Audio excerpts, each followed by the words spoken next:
Hello, guys, welcome back to the channel. So, today we'll be talking about how you can get and create brand kit on Canva. So, the first thing you have to do is you have to log in or create an account on Canva, and you'll see a interface like this with just basic things.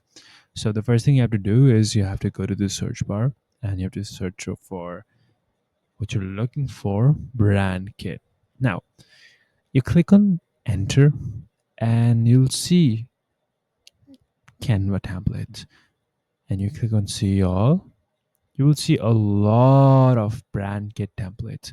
Now, these are very good for you as you can use them and add your content and add your ideas.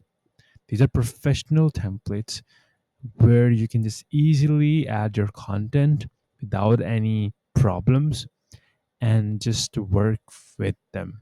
So I'll choose one. I will click on customize this template.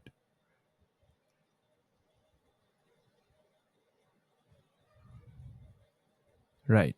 So when I see this customizing the template, I will easily be able to edit it up now. If I want to add text or anything, I will see on the left side there will be text. Now, if I want to upload a picture or something, I will upload the picture by clicking on this, and then it will come up there, all of the uploads. Now, I will drag it, and it will come here like this. So, this is how you create a create with the templates of brand kits on Canva. Thanks for watching. Please like and subscribe.